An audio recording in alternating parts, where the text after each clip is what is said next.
Hello అండి.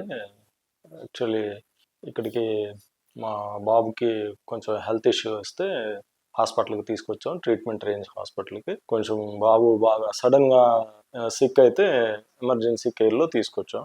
తీసుకొచ్చిన వెంటనే ఇమ్మీడియేట్‌గా మేము స్టాఫ్ బాగా చాలా యాక్టివ్‌గా రెస్పాండ్ అయ్యి ఇమ్మీడియేట్‌గా ఈడీలో అడ్మిట్ చేసుకున్నారు. అడ్మిట్ చేసుకొని బాబుకి ఇవ్వాల్సిన బేసిక్ ట్రీట్మెంట్ ఇచ్చారు. ఇచ్చిన తర్వాత కొంచెం బాబు కూల్ అయ్యాడు. ఒక 1 అవర్ తర్వాత మేము బాబుతో మాట్లాడగలిగాం ఇమ్మీడియేట్‌గా. ఆ తర్వాత కొన్ని టెస్టులు రాశారు. మెడికల్ టెస్టులు.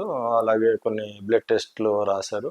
బ్లడ్ టెస్ట్ కొంచెం త్వరగానే వచ్చినాయి. బట్ నిన్న మేము జాయిన్ చేసిన రోజు కొంచెం సండే అవ్వటం వల్ల చాలా వరకు అన్‌అవైలబిలిటీలో ఉన్నాయి ల్యాబ్స్ అలాంటివి. అయినప్పటికీ మేనేజ్మెంట్ గాని చాలా త్వరగా రెస్పాండ్ అయ్యి టెస్టులు అవి చేయగలిగి బాబుకి కావాల్సిన టెస్టులన్నీ చేశారు. మేమైతే చాలా హ్యాపీ, చాలా సంతోషంగా ఉన్నాం. ఇప్పుడైతే డిశ్చార్జ్ చేశారు మమ్మల్ని. వితిన్ 24 అవర్స్‌లోనే మాకు అన్నీ చేసి కంప్లీట్ చేసి పంపించగలిగారు. That is the reason we are giving this review.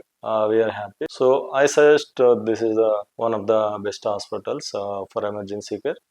We are happy. Thank you. అలాగే ఎవరైతే మా బాబుకి గురించి కేర్ తీసుకున్నారో జనరల్ ఫిజిషియన్ హరీష్ సార్కి నిజంగా చాలా థ్యాంక్స్ చెప్పాలి. సార్ మాకు చాలా హెల్ప్ చేశారు. అలాగే మేము అడిగిన దానికి ప్రాపర్గా మాకు ఆన్సర్ ఇచ్చారు. కొంచెం ఎక్కువ టైం అయినా కూడా స్పెండ్ చేశారు. Really thank you sir Harish గారు.